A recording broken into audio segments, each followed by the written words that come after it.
What is going on, people? Brian Williams AC here with your match preview.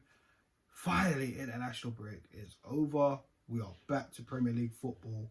It's Arsenal taking on Crystal Palace. Guys, if you're new to the channel, please make sure you like, share and subscribe. Let me know your thoughts in the comment section below. And I want to hear from you guys with your starting lineup and your scoreline prediction. So, Arsenal coming back from the international break, of course.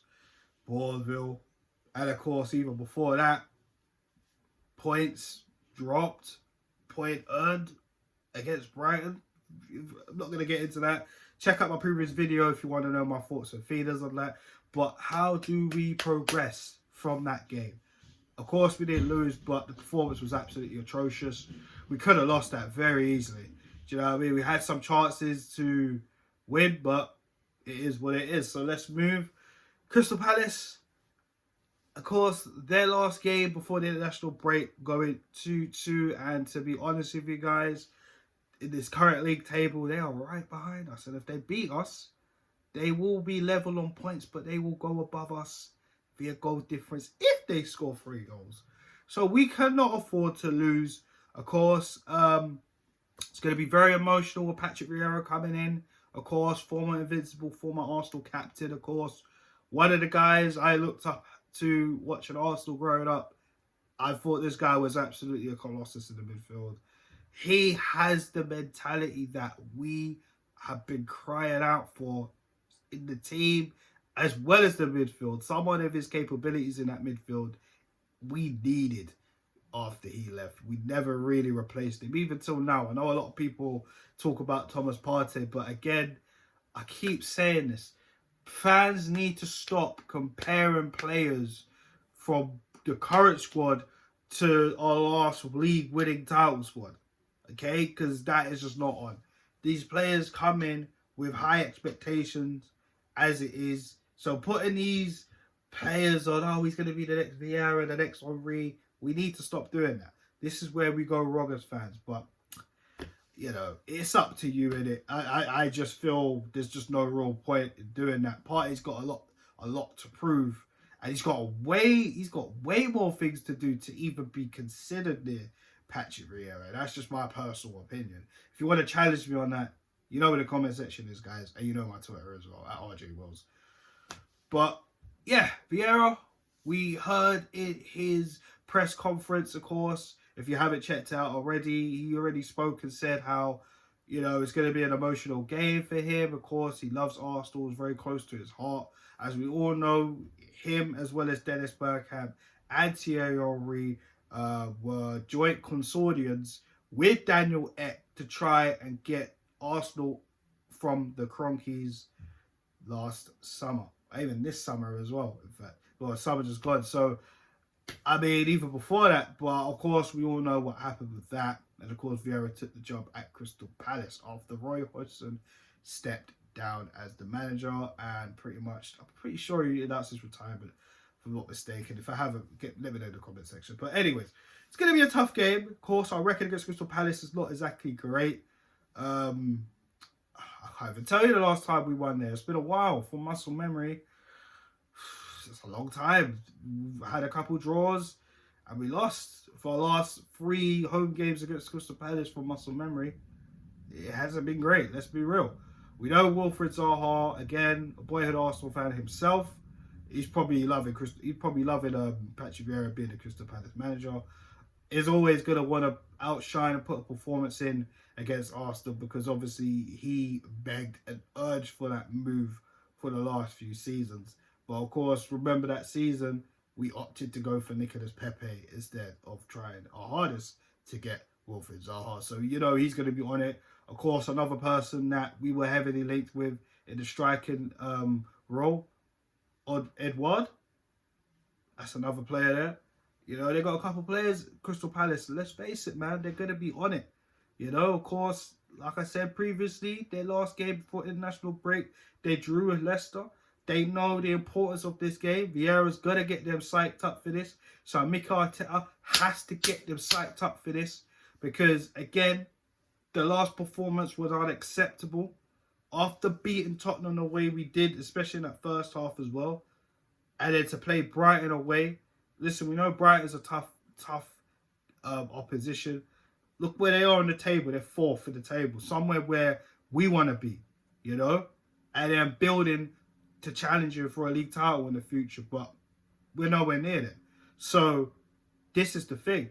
We need to be taking advantage and trying to win these games. But it is what it is. So I'm going to get into the starting lineup. You guys let me know your thoughts in the comment section on that. Excuse the helicopter in the background if you can hear it. Yeah, so in goal, I'm going to start with Aaron Ramsdale. I think personally he's deserved it to stay in goal. I do like the fact that in his post-match interview after the Brighton game in 0-0, he wasn't satisfied. He knows he could do better, and he felt the team could do better. And I do like that within the boy. He's got a lot of learning to do as well, you know. And he did make that little mistake in that Brighton game. He's got to cut that out in his game. But to be honest, I feel a little bit more comfortable with him, even though it's only early. But that's why I said a little bit, because it's still early for the games we played. I feel a little bit more comfortable with him than I did with Leno, especially the way he commands his box and lets the defenders know how it is. And there's a lot of unity there, so you do not want to disrupt that by bringing in Bert Leno. And Bert Leno's got his own issues as well. As we've seen with all these interviews, he's just been talking. He's just been waffling, whatever. So yeah, that's Ramsdale in goal. The back four remains the same for me. I haven't heard no injury news from either player. So Tierney stays left back. Ben White, Gabriel, Tomiyasu. Yeah, that's it. They stay there, and that's what remains. The midfield. I'm not sure on the system to play, and I'm not sure about Partey and Lokonga being the double pivot. The reason why I say that, because the way we got outran and outmaneuvered by Brighton was absolutely disgusting. And it's no fault on Lokonga. He's still learning the league. Partey wasn't great either. I just felt he had a very, very poor game, if I'm honest with you. He was one of the worst players on the pitch, but he wasn't the worst. Let's be real. But especially, and Odegaard, let's not sleep. As much as I like Martin Odegaard, he was invisible in that game. He couldn't get on the ball. Even when he got on the ball, he weren't really trying to do anything. So yeah, these players got to step it up. So for me, I just really am not sure. I feel a part of me saying 4-3-3, but another part of me saying if it's not broken, don't try and fix it with a 4-2-3-1. But we know Palace, they're going to be on it. They're going to try and come out all guns blazing as well. So for me, I'm probably going to want to counter-attack them. So I'm going to stick with a 4-2-3-1. So Partey in there. Beside him now, this is the question. Do we stick with the Conga? I mean, the Conga hasn't done a foot wrong to be dropped. But at the same time, I do worry about the way they were against Brighton. And I'm sure Crystal Palace want to attempt to try to do something a little bit similar. So, did we play Ainsley there? You guys let me know. You know what? I'm gonna risk it for a biscuit. I'm gonna risk it for a biscuit. To be honest, do you know what? I'll give the Congo another go. I'll give him one more chance. Because I don't really want to give El Nene a chance, because it's not that I have anything personal against El Nene. I just don't see what he can offer right now. I just think we should have went out there and got another central midfielder. And I know Lokonga and Partey, I had my doubts about them, but again, Lokonga's learning the league, and we got to pull through. And I know a lot of people are thinking go 4-3-3 and then put Odegaard in there, and I'm not sure. I think Odegaard, we need him as a number 10. It's just as simple as that. And I think right now, you know, he needs us to help him as well as he needs to help himself. So for me, Partey, Lokonga, we're going to have it again in a double pivot. The three, this is interesting as well, because you look at Saka, you look at Smith Rowe. you know, they're probably going to need the most in terms of end product.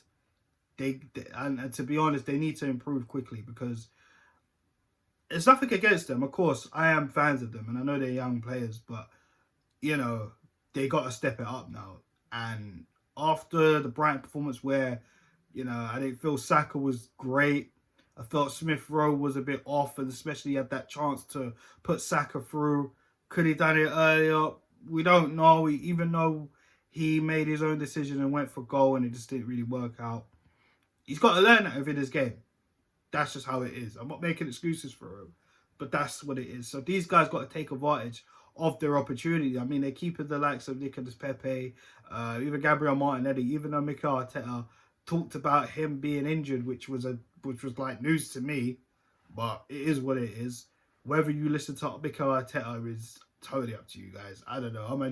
I'm only hearing for what the man said in his press conference. So I'm gonna keep it how it is. I'm gonna keep everything the same. Saka, Smith Rowe on the left, Aubameyang up top. That is what I'm gonna do. And of course, you know, the scoreline. I'm just not sure what to think, guys. I'm going to be honest with you. Because again, Crystal Palace is going to be a very tricky side. They're going to do all they can to try nullify us and nullify, especially Martin Odegaard, nullify him and hit us on the counter. Our defence is still a work in progress. Let's be real. You know, that whole back five are still learning each other out. There's good community with them at the minute, but it's going to be a long season and they're still learning each other out. It's going to be different opposition, different players. Like I said, Woodward and Zaha are going to be absolutely difficult. So we got to do our best here, you know. So for me, I'm going to go chest out. I don't really do that much with Arsenal. It's going to be a tough one. Will they score? Maybe. I'm going to go 2-1 Arsenal. That's just how I feel right now. Saying this, recording this video. We need to win, guys. Because, again, we are 13th in the league table, if I'm not mistaken. Since, of course, all the games we played yesterday and today. At this moment in time, recording, Tottenham play Newcastle as well. So I'm not sure if those results will have anything to do with it, will affect us massively. But to be honest, they will, because we dropped points in our last game. And of course, you know, how are we going to try break into that top 10 and then push forward from there? But yeah, it's all about momentum, guys, because the next few games is going to be absolutely tough. You know, we still got to play the likes of Aston Villa. We got to play Leicester. Of course, Villa dropped 2 goals lead yesterday to lose 3-2 to Wolves. And of course, we saw Leicester basically spin Manchester United around, beating them 4-2 at the King Power Stadium. So, I mean, this league's so unpredictable now, and we just gotta take every game as it comes, and that's it. Just keep our feet on the ground, try and support the team, and that's it. That's what we gotta do. But the boys, they gotta turn up. Mikel Arteta has got to get the tactics right. That's what they got to do for us. But on that note, guys, I am going to sign out. Thanks for checking out this video, of course. I do apologize for my absence during the international break. I will be making more content, something different throughout the rest of the season. So stay tuned to the channel, guys. And of course, like, share, and subscribe, of course, if you're new. And let me know your thoughts below in the comment section. So on that note, guys, happy Sunday. And I will be back for the match reaction tomorrow after the game. So on that note, peace.